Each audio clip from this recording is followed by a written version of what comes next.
नमस्कार, मैं विष्णु शर्मा आप सभी का आपके ही अपने चैनल विष्णु एटीपी में हार्दिक स्वागत करता हूं। यहां पर आप सभी को पता है, इससे पहले मैंने बहुत पहले है ना जो भगवान श्री रामचंद्र जी की है उनकी जो स्टोरीज है यानी कि जो कथाएं हैं, रामायण की कथा है, उसे मैंने स्टार्ट किया था। बहुत सारे उसके पार्ट्स थे जिसमें हमने कैकेयी के पार्ट तक के उससे कंप्लीट कर लिया था और उसके बाद की जो प्रोसेस थी, उसके बाद के जो स्टोरीज थे, जो कथाएं थी, वो आगे हम ट्रांसलेट करने वाले हैं। यहाँ पे खास बात ये रहती है, छोटे छोटे पार्ट में देखिए, यहाँ पे एक पार्ट खत्म हो गया है ना, रामा एक्सेप्ट्स एक्साइल। वैसे ही छोटे छोटे हैं, लेकिन यहाँ पे आप देखोगे आपको इतने छोटे में आपको इतने इंपॉर्टेंट वर्ड्स मिलेंगे, नए नए प्रकार के वर्ड्स मिलेंगे आपको, बहुत ही ज़्यादा इंपॉर्टेंट वर्ड्स मिलने, वोकैबुलरी मिलने वाले हैं आपको। और ऐसे आज एक दो कम से कम 2 चैप्टर इसका मैं पढ़ाने वाला हूँ आज, और दोनों में ही आपको बहुत सारे नए इंपॉर्टेंट वोकैबुलरी मिलने वाले हैं। तो ध्यान से आप लोग स्टोरी को सुनिए। और वैसे भी आप सभी को पता है श्री रामचंद्र जी की जो है ना मानस, रामचरित मानस का मतलब क्या होता है? राम भगवान के चरित्र का दर्पण, वो है श्री राम चरित मानस, जिसे हम रामायण जो था संस्कृत में था और रामचरित मानस को अवधी भाषा में लिखे थे तुलसीदास जी ने, तो वही है। तो आप देखेंगे यहाँ की स्टोरी में, आज की कथा में आपको बहुत सारे नए वर्ड्स और बहुत ही अच्छी तरीके से आपको समझाने वाला हूँ कि कैसे ट्रांसलेशन किया जाता है, किस प्रकार के टेंसेस का सही उपयोग किया जाता है, आपको बहुत अच्छे तरीके से समझ आएगा। चलिए स्टार्ट करते हैं। आज का जो कथा है, आज की जो कथा है वो रामा एक्सेप्ट्स एक्साइल। तो रामा तो राम है, रामा, कृष्णा, विवेकानंदा, ऐसे लास्ट में ए जोड़ते हैं, बट एक्चुअल में क्या है? राम कृष्ण है ना, बट पढ़ेंगे इसे रामा ही पढ़ेंगे, रामा लिखे तो रामा पढ़ेंगे, बट इसका उच्चारण राम होगा। रामा एक्सेप्ट्स, तो देखिए एक्सेप्ट यानी होता है स्वीकार करना।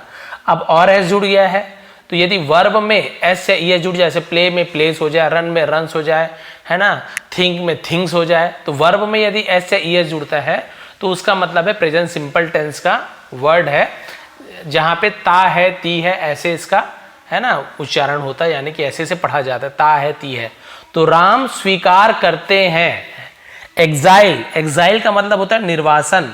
निर्वासन का मतलब होता है जिसे हम साधारण सी भाषा में कहें तो जिसे हम देश निकाला कहते हैं, यानी अपने राज्य से निकाल देना, देश से निकाल देना कि भैया हमारे राज्य में आपको नहीं रहना, इसके अलावा बाहर कहीं भी रहो, तो उसे एग्जाइल कहते हैं। तो रामा एक्सेप्ट्स एक्साइल, तो राम यानी भगवान राम निर्वासन स्वीकार करते हैं। चलिए देखते हैं क्या होता है, कैसे होता है। When Rama heard about the wishes of Kaikeyi, जब राम ने, भगवान राम ने heard सुनी, हियर का सेकंड फॉर्म हर्ड होता है, ये HEAR हियर होता है, हियर ने सुनना, लेकिन सेकंड फॉर्म हर्ड होता है, यहाँ पे ईडी नहीं जुड़ा ना, ईडी होता तो हियर्ड ऐसे होता, बट हियर्ड नहीं होता, कभी भी हर्ड होता है, तो हियर का सेकंड फॉर्म हर्ड। तो जब भगवान राम ने सुनी, तो यदि सब्जेक्ट के बाद वर्ब का सेकंड फॉर्म है तो पास्ट सिंपल टेंस है, दिया, खाया, पिया, लिया, ज्यादातर ऐसे यूज करते हैं। भगवान राम ने सुनी, अबाउट यानी के बारे में, द विशेष, विशेष यानी इच्छाओं, बहुत सारी इच्छा है, विश यानी इच्छा, विशेष एक से ज्यादा है। तो जब भगवान श्री रामचंद्र ने इच्छाओं के बारे में सुनी, ऑफ यानी की, कैकेयी, कैकेयी कौन थी? उनकी माताओं में से एक, यानी उनकी माता थी ना, दशरथ के जो 3 रानियां थी उनमें से एक का नाम कैकेयी था, जो भरत की माता थी। तो उन्होंने सुना उनके विशेष के बारे में, इच्छाओं के बारे में, और उसकी इच्छा क्या थी आप सभी को पता है कि भरत को यानी उनके बेटे को राजसिंहासन दिया जाए और राम को क्या किया जाए? भगवान श्री रामचंद्र जी को देश से निकाल दिया जाए, वनवास दिया जाए। तो उन्होंने सुना द और क्या सुना? द कोलैप्सिंग, कोलैप्स यानी क्या हो जाता है? गिर पड़ना, गिर जाने से कोलैप्सिंग बोलते हैं, ऑफ किंग दशरथा, तो ये भी दशरथ है, तो राजा दशरथ उनके पिताजी थे, क्लियर हो गया। तो राजा दशरथ के गिर जाने है ना और कैकेयी के इच्छाओं के बारे में जब भगवान श्री राम जी सुना, ही रैन टू द क्वीन, वह दौड़े, रन का सेकंड फॉर्म रैन, टू किसके पास दौड़े? तो हम टू प्रीपोजिशन का यूज करते हैं। द क्वीन कैकेयीज पैलेस, क्वीन यानी रानी, कैकेयी के, अपॉस्ट्रोफी एस, कॉमा ऊपर हो, यहाँ पे एस लगा हो तो का की के ऐसे होता है, कैकेयी के, पैलेस यानी होता है महल, तो रानी कैकेयी के महल की ओर दौड़े। एंड सेड टू हर, और सेड यानी कहा, से का सेकंड सेड, टू हर उनसे कहा, किससे कहा? तो टू प्रीपोजिशन का यूज किया गया है, उनसे कहा, मदर माँ, my father's words shall be honoured, my father's मेरे पिताजी के, अब यहाँ पर बहुत सारे पिताजी नहीं है, बोलोगे सर फादर एक पिताजी, फादर्स बहुत सारे पिताजी। अभी आपको बताऊं कॉमा यदि ऊपर हो और एस हो, अपॉस्ट्रोफी एस कहते हैं काकी के, तो देखिए कॉमा और एस, फादर्स, यही कॉमा हट जाएगा तो बहुत सारे पिताजी हो जाएंगे, ठीक है, ये अंतर रहता है। तो मेरे पिताजी के वर्ड्स यानी जो शब्द है ना, शब्दों का शैल बी यानी किया जाएगा, होगा, ऑनर्ड, तो यहाँ पे एस साइलेंट रहता है, हॉनर नहीं पढ़ेंगे, ऑनर्ड पढ़ते हैं, लेकिन लिखते समय हम एच को पढ़ते हैं, साइलेंट लेटर है। तो शैल बी ऑनर्ड का मतलब क्या होता है, सम्मान दिया जाएगा, मेरे पिताजी के शब्दों को सम्मान दिया जाएगा, यानी कि वो जो बोले हैं वो करूंगा मैं, वैसे किया जाएगा। I take your wishes, I take मैं लेता हूं, ठीक है, तो ये प्रेजेंट सिंपल टेंस है, सब्जेक्ट के बाद वर्ब का फर्स्ट फॉर्म, आई टेक मैं लेता हूं, योर विशेस आपकी इच्छाओं को, एज यानी के रूप में, किसके रूप में, इरेवोकेबल, इरेवोकेबल, इसे हम क्या पढ़ते हैं, इरेवोकेबल, इरेवोकेबल का मतलब क्या होता है, अटल, अखंड, यानी जो कभी है ना, जो खंडित ना हो, उसे हम इरेवोकेबल बोलते हैं। कमांड्स टू मी, कमांड्स यानी आदेश, यानी आपकी इच्छाओं को मैं अटल आदेश के रूप में लेता हूं, अखंड आदेश के रूप में लेता हूं, जिसे कभी खंडित नहीं किया जाएगा, आपने जो कहा वो मैं करूंगा, ऐसे। तो ये देखिए नया वर्ड आ गया, इम्पॉर्टेबल वर्ड है ना, इरेवोकेबल यानी अटल अखंड। उसके बाद देखिए ये भी आ गया ऑनर्ड, आपको ये तो पता चले, ये भी आपको पता चल गया, कोलैप्सिंग यानी रामा कंसोल्ड हिज फादर, तो भगवान श्री रामचंद्र जी ने कंसोल्ड की, जैसे पढ़ते हैं कंसोल्ड, ऐसे उच्चार किया जाता है, बट आप कंसोल्ड बोलिए, कोई प्रॉब्लम नहीं है। कंसोल्ड का मतलब क्या होता है, सांत्वना देना, लिख लीजिए, इंपॉर्टेंट वर्ड है, किसी को सांत्वना देना, मतलब दिलासा देना, उसे कंसोल्ड कहते हैं। हिज फादर अपने पिता को सांत्वना दी, एंड प्रिपेयर्ड और तैयारी की, प्रिपेयर का second form prepared, to leave यानी वहां से जाने का, उसे हम लीव कहते हैं, छोड़ने को, जगह से त्यागने को टू लीव कहते हैं, और जाने की तैयारी की। सीता एंड लक्ष्मणा, तो माता सीता और लक्ष्मण, ऑल्सो यानी भी, इंसिस्ट करना यानी क्या होता है, जिद करना, जोर देना, उसे इंसिस्ट कहते हैं। जोर दिया, अपॉन यानी के ऊपर, किसके ऊपर, यहाँ पे देखिए अकम्पनीइंग, इसे हम क्या, अकम्पनी आपको पता है साथ ही उसी का होता है अकम्पनीइंग, इसका मतलब होता है साथ में, हिम यानी उसके।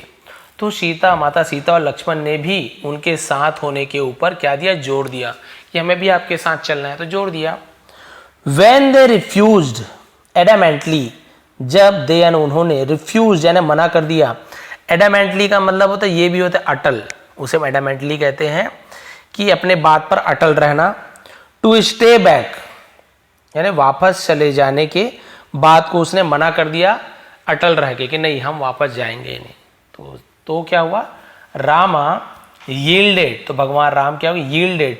यील्ड का मतलब क्या होता है, हम जैसे नॉर्मल भाषा में उसे बोल सकते हैं कि जैसे झुक जाना, राजी हो जाना, मान जाना, उसे यील्डेड कहते हैं। तो भगवान श्री रामचंद्र क्या हो गए, यील्डेड यानी कि बात को मान गए, झुक गए, राजी हो गए, बोले चलो ठीक है, इतना जोर दे रहे हो, अब वो जो भी कारण बताएंगे ऐसे है वैसे, बोले ठीक है मान गए। Rama, Lakshmana and Sita changed into the dresses of the ascetics, यहाँ टी लिखा है लेकिन ड जैसे पढ़ेंगे, असेडिक्स ऐसे उच्चारण किया जाता है। तो भगवान श्री रामचंद्र जी, श्री लक्ष्मण और माता सीता ने चेंज्ड बदला, इनटू यानी में, द ड्रेसेस यानी वस्त्रों को बदला, ऑफ द असेडिक्स, असेडिक यानी क्या होता है, सन्यासी, साधु, संत है ना, वनवासी, उसे असेडिक कहा जाता है। तो सन्यासी के रूप में उन्होंने क्या किया, अपने वस्त्रों को बदला और सन्यासी का रूप धारण कर लिया, सन्यासी वाला कपड़ा पहन लिया। देखिए द रॉयल फैमिली यानी कि शाही परिवार, एंड द सिटीजन्स और द सिटीजन नागरिक, वहां के जो प्रजा थे, नागरिक थे, वर प्लंज्ड इनटू ग्रीफ, वर यानी थे, प्लंज्ड जी के साथ ई हो, आई हो, वाई हो, तो जी का ज हो जाता है, ग नहीं होता, प्लंग्ड नहीं पढ़ेंगे, प्लंज्ड पढ़ेंगे। प्लंज्ड का मतलब होता है डूब जाना, इनटू यानी में, ग्रीफ यानी होता है शोक, दुख, शोक को हम ग्रीफ कहते हैं। तो प्लंज इनटू ग्रीफ का मतलब शोक में डूब जाना। तो शाही परिवार और प्रजा शोक में डूब गए। द पीपल क्राइड, लोग रोने लगे। एंड ट्राइड और कोशिश की, ट्राई का सेकंड फॉर्म ट्राइड, तो वाई हट के आईडी हो जाता है। टू ब्लॉक यानी रोकने के लिए। देयर यानी उनके। डिपार्चर का मतलब क्या है, TURE, चर पढ़ते, चर, फ्यूचर, है ना, नेचर, मॉइस्चर, तो TUR चर, डिपार्चर। डिपार्चर का मतलब प्रस्थान, यानी उस जो जाते हैं उसे डिपार्चर कहते हैं। तो जैसे बोलते हैं ट्रेन का, प्लेन का भी डिपार्चर का, टेक ऑफ का टाइम है डिपार्चर का, तो उसे डिपार्चर कहा जाता है। तो उन्होंने उनके प्रस्थान को रोकने का प्रयास किया कि मत जा सके। But the trio went away with minister Sumanta, actual में सुमंत है, लेकिन द ट्रायो, ट्रायो यानी क्या होता है, जैसे डुओ यानी दो लोग होते हैं, ट्रायो यानी तीन, कोई भी, ट्रायो यानी तिकड़ी जिसे कहा जाता है, तो तीनों उसे ट्रायो कहेंगे। लेकिन तीनों वेंट अवे यानी चले गए, विथ यानी साथ में, मिनिस्टर मंत्री सुमंत्र के साथ, सुमंत मंत्री सुमंत के साथ वो चले गए। देखिए मंत्री सुमंत उन्हें रथ पे ले जा रहे हैं कि कम से कम राज्य तक उन्हें रथ में, उसके बाद फिर तो उन्हें वनवासी होना ही था। तो उन्होंने बोला कि मैं आपको वहाँ तक तो छोड़ूंगा ही, तो वहाँ से उन्होंने सुमंत के साथ आगे बढ़े हो जाने के लिए। अब क्योंकि है ना आज विश्व आदिवासी दिवस है, तो आप सभी को विश्व आदिवासी दिवस की हार्दिक शुभकामनाएं। तो आदिवासी कौन है, क्या है, आप सभी जानते हैं। हमारा जो बोलना चाहिए कि जो मनुष्य है ना, उनका जो जन्म हुआ है ना, वो तो पहले किस रूप में हुआ था आप सभी को पता है, अलग अलग जीव जंतु है ना, फिर बढ़ते बढ़ते बढ़ते बढ़ते है ना वानर के रूप में। उसके बाद आपने देखा कि जो हमारे सबसे पुराने जो हमारे वंशज बोलना चाहिए वो आदिवासी थे, क्योंकि वो लोग क्या कि उन्होंने ही खेती करना है ना, खेती करना सिखाया। दो जानवरों को पहले मारते थे, फिर उस हथियार बनाते थे, फिर उसे कैसे पकाया जाए, फिर उन्हें पता चला कि है ना कि केवल जानवर को मार के खाना ही खाना नहीं होता, हमें है ना फसल भी उगा सकते हैं, फलों को भी खाया जा सकता है। तो आप सोचिए कि उन्होंने कैसे कैसे कैसे कैसे चीज़ों को जान जानकर सब धीरे धीरे आगे बढ़ते गए, और आज हम इतने विकसित हो गए। तो उन है ना आदिवासियों के लिए तो हमारे दिल में बहुत ही ज़्यादा उनके लिए सम्मान है। तो आज उनका आज दिवस है, विश्व आदिवासी दिवस के रूप मनाया जाता है। तो इसलिए बता रहा हूँ कि इसके बाद की जो स्टोरी वो मीटिंग केवट, तो केवट भी एक आदिवासी थे। तो मीटिंग केवट यानी केवट से मुलाकात। तो चलिए देखते हैं भाई कि उन्होंने क्या किया, कैसे किया। Near the beginning of the forest, near यानी पास में, द बिगिनिंग शुरुआत में, ऑफ द फॉरेस्ट, और ऐसे जोड़ दिए फॉरेस्ट, ऐसे जंगलों की शुरुआत में, जंगलों की शुरुआत के पास में, Sumanta was very reluctant to leave the three exiles to their fate.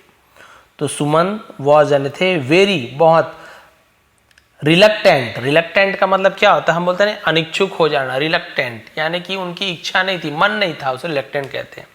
बहुत ज़्यादा अनिच्छुक थे, टू लीव यानी छोड़ने के लिए, द थ्री एक्साइली, एक्साइली यानी निर्वासन, एक्साइलीस यानी निर्वासित, तो तीनों निर्वासितों को छोड़ने की उनकी इच्छा नहीं थी। टू देयर फेट, फेट यानी होता है भाग्य, उनके भाग्य पर छोड़ने की उनकी इच्छा नहीं थी कि इनको कैसे मैं छोड़ के चले जाऊं, उनकी इच्छा नहीं थी। But Rama sent him back after a lot of persuasion, persuasion देखिए कितने सारे आपको नए नए वर्ड यहाँ मिलते आ रहे हैं। रिलक्टेंट मिल गया आपको है ना, यहाँ पे एक्साइलीज मिल गया आपको, यहाँ पे परसुएशन मिल गया। लेकिन भगवान राम ने क्या किया, सेंड भेजा है ना, सेंड फर्स्ट फॉर्म होता है, डी रहता है लास्ट में, उसका सेकंड में सेंट है, भेजा हिम यानी उससे, बैक यानी वापस, आफ्टर यानी के बाद, अ लॉट ऑफ यानी बहुत ज़्यादा, परसुएशन, परसुएशन का मतलब क्या होता है, जैसे हम बोलते हैं ना कि बहुत ज़्यादा अनुनय विनय करना, समझाना बुझाना, अनुनय विनय को परसुएशन कहते हैं। बहुत ज़्यादा समझाने बुझाने के बाद उन्हें वापस भेजा। The three walked on to reach the bank of Ganga. The three यानी तीनों, walked यानी चले है ना, walked on यानी पैदल चलना, to reach पहुंचने के लिए, the bank of Ganga, bank यानी होता है तट, गंगा नदी के तट पर पहुंचने के लिए तीनों चले। Where, where यानी जहां, where यानी कहां भी होता है, जहां जहां, they met केवट, they यानी वे, मेट यानी मिले, मीट का से मेट है ना, उन्होंने वे मिले, केवट, केवट से मिले, द बोटमैन, बोटमैन यानी क्या होता है, नाव चालक, नौका चलाने वाले को बोटमैन कहते हैं। और इनका नाम मेरे ख्याल से है ना निषाद राज जी था, निषाद राज, वो जो केवट था उनका नाम निषाद राज था। अब यहाँ पे नाम तो नहीं दिया बट मुझे पता है तो मैं बता रहा हूँ। तो उनके पास पहुंचे, Rama asked him to ferry them across. तो भगवान राम ने आस्क यानी कहा, आस्क यानी पूछा भी होता है, कहना भी होता है, हिम यानी उसे, टू फेरी देम अक्रॉस। है फेरी क्या चीज है, ये भी नया चीज है। फेरी यानी होता है बेड़ा लगाना, नौका को भी फेरी कहा जाता है। तो फेरी देम अक्रॉस का मतलब होता है नाव से पार कराना, बेड़ा पार लगा देना, ऐसे बोल सकते हो आप, ठीक है। तो उन्हें नाव से पार कराने के लिए कहा कि भाई हमें नाव से नदी पार करा दीजिए, माता गंगा को, और तट पर ले जाइए। केवट हैड हर्ड ऑफ रामा। तो केवट ने हैड हर्ड सुना था, तो हैड के साथ हर्ड, तो ये आपका पास्ट परफेक्ट टेंस है, दिया था, लिया था, चुका था, चुकी थी। तो केवट ने सुन लिया था, सुन चुका था, ऑफ रामा, राम के बारे में, एंड न्यू, और जानता था, के साइलेंट है, केवल न्यू पढ़ेंगे, है ना, जानता था, हिज ट्रू आइडेंटिटी, उनकी ट्रू यानी सच्ची, आइडेंटिटी यानी पहचान, आइडेंटिटी बोलते हैं ना, तो उनकी असली पहचान, सच्ची पहचान को वो जानते थे कि आखिर ये कौन है, उसे वो जानते थे। ही सेड, उसने कहा, से का सेड हो गया। आई विल, मैं करूंगा, तो आई विल, मैं करूंगा, ऐसे आई विल के यूज करते हैं, हाँ मैं करूंगा माई लॉर्ड, मेरे प्रभु, मैं आपको पार लगाऊंगा, but only after cleansing your feet, लेकिन, बट एंड लेकिन, ओनली यानी सिर्फ, आफ्टर एंड के बाद, क्लींजिंग यानी क्या होता है, साफ करने के बाद, योर फीट, आपके पैरों को धोने के बाद, आपके पैरों की सफाई करने के बाद ही मैं आपको नाव में बैठाऊंगा। आई हैव हर्ड, मैंने सुन लिया है, या मैं सुन चुका हूं, या मैंने सुना है, ऐसे उसके तो हैव या हैज के साथ वर्ब का थर्ड फॉर्म, तो हियर का सेकंड फॉर्म और थर्ड फॉर्म दोनों हर्ड हर्ड ही होता है, तो ये प्रेजेंट परफेक्ट टेंस का सेंटेंस है। मैंने सुना है दैट की अ स्टोन स्टैच्यू, एक पत्थर की मूर्ति, टर्न बदल गई, इनटू यानी में, अ वुमेन एक औरत में, to fly to heavens at the touch of your feet, to fly to heavens यानी स्वर्ग में उड़कर, है ना, at the touch of your feet यानी आपके पैरों के, आपके, है ना, चरण के स्पर्श से वो क्या हो गई, पत्थर की जो मूर्ति थी वो औरत में बदलकर स्वर्ग में उड़कर चली गई, ऐसे मैंने सुना है। वो उनका नाम यहाँ पे नहीं दिया है, उनका नाम था अहिल्या, ठीक है, देवी अहिल्या थी, जिन्हें, है ना, शाप मिला था उनके पति से, तो वो पत्थर की बन गई थी, और बोले थे कि जब भगवान विष्णु, है ना, मनुष्य के रूप में अवतार लेके आएंगे और उनका पैर जब पड़ेगा तभी तुम्हें मुक्ति मिलेगी, ऐसे था स्टोरी। तो अहिल्या थी, है ना, तो बोले कि मैं सुना हूँ आपके पैर पड़ते ही कोई भी चीज़ क्या बन जाती है, औरत की बन के वहाँ से उड़ के स्वर्ग चले जाता है। If my boat too does, यदि मेरी नाव, टू यानी भी, डज यानी वैसे ही करती है, यदि मेरी नाव भी वैसे ही करती है, दैट जो, what shell I do for living, what शैल, क्या, शैल, तो आई के पहले शैल लग गया, तो विल शैल का दोनों का एक ही यूज किया जाता है, करो, है ना, तो फ्यूचर टेंस में interrogative sentence. What shell I do for living, मैं जीने के लिए क्या करूंगा, लिविंग यानी आजीविका चलाना, रोटी कपड़ा मकान को लिविंग, जीना, तो मैं जीने के लिए क्या करूंगा, यदि मेरी नाव भी वैसी हो गई, औरत बन के उड़ जाएगी, तो मैं क्या करूंगा। The dust on your feet has some magic, the dust यानी धूल, ऑन यानी पर, योर फीट आपके पैरों पर जो धूल है, हैज यानी है, सम मैजिक कुछ मैजिक है, उसमें कुछ जादू है, वो धूल के पड़ते ही जादू हो जाती है। केवट्स डिवोशन प्लीज रामा, तो केवट्स फिर आ गया, केवट की जो भक्ति थी, डिवोशन यानी भक्ति को डिवोशन कहते हैं, प्लीज्ड प्रसन्न किया, खुश किया, रामा राम को प्रसन्न किया। ही अलाउड, उसने, अलाउड यानी करने दिया, सहमति दी, रजामंदी दी केवट को, टू वॉश हिज फीट, अपने पैर को धोने की रजामंदी दे दी, सहमति दे दी, अनुमति दे दी। Kevat wash the feet of all three, तो केवट ने वॉश्ड, वॉश का सेकंड वॉश्ड, धोया, द फीट यानी पैरों को, ऑफ ऑल थ्री यानी तीनों, उन सभी तीनों का पैर को धोया, एज यानी के रूप में, the redeeming act of his life, redeeming act, redeeming act का मतलब क्या होता है, मुक्ति दिलाने वाले कार्य को रिडीमिंग एक्ट बोलते हैं, ऑफ हिज लाइफ, अपने जीवन को मुक्ति दिलाने के कार्य के रूप में उन्होंने उस तीनों के पैर को धोया। ही फेरीड देम अक्रॉस, तो फेरीड देम अक्रॉस क्या है, फेरी का सेकंड फॉर्म फेरीड हो गया, फेरीड देम अक्रॉस यानी उन तीनों को, यानी उन्होंने उन्हें नाव से क्या करा दिया, पार लगा दिया, नाव से पार करा दिया। ये देखिए, यही वो केवट है, वही जो निषाद राज है, जिन्होंने भगवान श्री रामचंद्र की बहुत ज़्यादा सेवा की थी वनवास में। तो जो आदिवासी भाई बहनों के, है ना, जो हमारे लिए उन्होंने जो त्याग किया है, जो हमारे लिए करते आए हैं, उनके लिए हम सभी उनके आभारी हैं, और आप सभी को विश्व आदिवासी दिवस की हार्दिक शुभकामनाएं। और बताएंगे इसके आगे और भी है बहुत सारा। देखिए कि रियूनियन विथ भरता, यानी भरत के साथ रियूनियन होते, फिर से मिलना, उसे रियूनियन कहते हैं। तो ये भी है, ऐसे आगे बहुत सारी भी देखिए, हर पूरी स्टोरी पूरी है ना, भगवान श्री रामचंद्र जी की पूरी स्टोरीज एक एक आपको मिलने वाली है। तो यदि आप है ना, आपको पसंद आती है भाई तो ही बनाऊंगा, नहीं आ रही है, नहीं देखना चाहते हैं तो फिर भगवान से क्षमा मांग लूँगा कि भगवान आगे नहीं बनाऊंगा जब कोई देखने नहीं चाहते हैं। बट यदि आपको देखिए, एक्चुअल में स्टोरी अपनी जगह है, कथाएं अपनी जगह है, लेकिन आप यदि इस पर्पस पे देखें कि हम इंग्लिश यदि सीख रहे हैं तो आपको कितनी सारी यहाँ पे देखेंगे नए नए वर्ड्स आपको मिले हैं यहाँ पे, है ना। यहाँ पे आपको एग्जाइल से लेके, कोलैप्स से लेके, है ना, एडवोकेबल हमने देखा, कंपनीइंग उसने हमने देखा, एडामेंट हमने देखा, यील्डेड हमने देखा, और है ना प्लंज्ड देखा हमने, इस प्रकार से, और भी रिलक्टेड देखा हमने, रिलक्टेंट देखा हमने, ये देखिए परसुएजन हमने देखा। तो कितने सारे यहाँ पे आपको छोटे छोटे यहाँ पे देखिए पैराग्राफ में इतने सारे आपको इंपॉर्टेंट वर्ड मिले हैं। ये जो भगवान रामचंद्र जी की ये जो बुक है ना, इसमें से आपको पूरी ऐसे ही मीनिंग मिलने वाली है, इंपॉर्टेंट वर्ड्स यहाँ पे मिलने वाले हैं। आप देखेंगे, आपको आगे की स्टोरीज में जब हम पढ़ेंगे, आगे कथाएं में, तो आपको पता चलते जाएगा कि वाकई में इस बुक में एक्चुअल में बहुत ज़्यादा इंपॉर्टेंट वर्ड्स, एडवांस लेवल की वर्ड्स यहाँ पे आपको वोकैबुलरी मिलने वाली है। तो ये थी आज की दोनों कथाएं, आप बताएंगे आपको कैसे लगी, और यदि आपको पसंद आया तो प्लीज़ लाइक करेंगे, कमेंट करेंगे। आप सभी का बहुत बहुत धन्यवाद, आपका दिन शुभ रहे। इसका PDF आपको टेलीग्राम में मिल जाएगा, विष्णु ATP सर्च करके भी ज्वाइन कर सकते हैं, और डिस्क्रिप्शन में नीचे लिंक भी दिया हूँ, वहाँ पर क्लिक करके भी ज्वाइन कर सकते हैं, और इसका PDF आपको मिल जाएगा, ताकि आप फिर से एक बार उसको पढ़ने की कोशिश करेंगे, और जो जो इंपॉर्टेंट वर्ड होता है आप लिख लिए होंगे, और आप देखेंगे जैसे ही आप यहाँ पे पहुँचेंगे आपको मन में आएगा, अच्छा इसका मीनिंग क्या था। हो सकता है बहुत से लोगों को याद आ जाए, सर ने ये बताया था, हो सकता है किसी को याद ना आए, लेकिन आप लोग तो उसका मीनिंग लिख चुके हैं, तो आप देख लेंगे, 2 बार 3 बार देखेंगे, फिर जब अगले बार रिलेटेड आ जाएगा तब आप समझ जाएंगे कि अच्छा इसका मीनिंग तो सर ने बताया था कि अनिच्छुक होना, बिना मन के, उसे रिलेटेड कहते हैं।